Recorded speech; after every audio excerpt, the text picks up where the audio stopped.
Hey folks, Big Woodsman here. As you can see here in front of me, we got ourselves a mole problem. We got piles like this all over the yard. We need to eradicate this guy. So stay tuned and let's see what we get into. So here we are outside and we can see all the mold damage where they've been going across the lawn. Their trail goes all the way out down the edge of the pond. So here's where we're going to clean this up and find the active trail so we can trap this mole. So you can see here's our active mole trail. So they're going between these mounds, traveling between these mounds. So in order to set our trap, we want to set our trap directly between one of these mounds on his tunnel.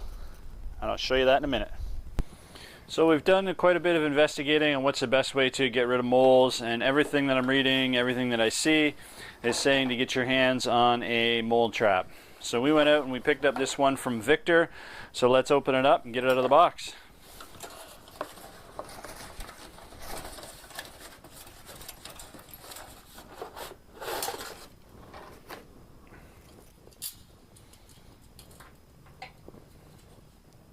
So it's quite solidly built. It's quite heavy duty. It should do the trick. On the back of the box, it gives us our full instructions on how to set the trap. So let's take it out and see what we can do with it. So what they do say when setting up this trap is you want to set it on one of the mole's active use trails. And as you can see by the piles of dirt, the mole is coming right through. So we're actually wanting to set our trap right about here, and you can feel just sort of right here there's a bit of a rise, so his tunnel is running right there, and that's where we're going to set the trap. So the first thing we need to do is set our trap. It's got a spring-loaded knife system on it, has a little tripper plate. We'll show you how that operates, and this is the release mechanism. So with that on the outside, we just pull it up till it clicks in place. Now the trap is set, ready to go. So the next step we have to do is on his tunnel right here, we need to flatten down a section.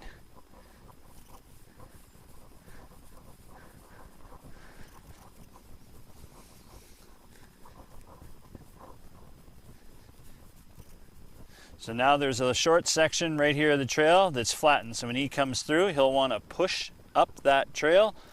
And as he does that, it'll release the flipper plate on the trap, sending the trap spikes down into the ground. So before we set our trap, we want to set it down into the ground. And we want to make sure that our teeth will penetrate nicely. So just give it a few pulls.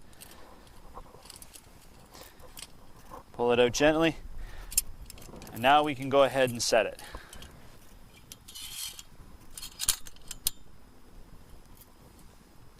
And then gently pressing it back into the ground. Our trap is now set and active, ready for use.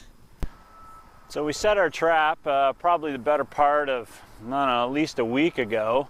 And we've put it on our main mold trail. As you can see, all the damage this mole has done, and we haven't caught anything. The trap has not been sprung, nothing has happened. So all the mole has done is just kept on, moving on, digging more burrows, and just keeps piling up dirt, destroying the lawn. As you can see, it's a mess out here. So a couple of key factors about moles. Moles have an extremely high metabolism. They just keep going and going and going and search for food non-stop, 24 hours a day basically. So if you think you've got a lot of trails on your yard and you think it's multiple moles, chances are it's just one. They're highly territorial, so they only want their food source for them. They won't let others come into the property. So if you've got a lot of markings, more than likely it's just that one mole.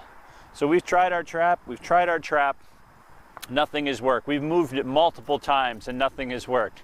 So today, since it's a rainy day, we decided we would just take the good old-fashioned garden hose, turn it on high, and just start flooding the holes.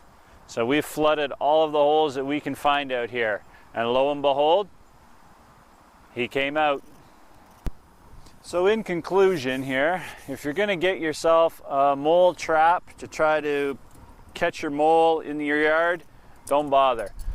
Don't even waste your money on one of those. Obviously, I've been at it for well over a week and it hasn't worked at all. Not sprung once, and he's been running right back and forth around it. So, next best tool, flood him out with a garden hose. Works fantastic. It took less than 10 minutes for this guy to show his head. It's unbelievable how an animal that small can destroy so much lawn so quickly.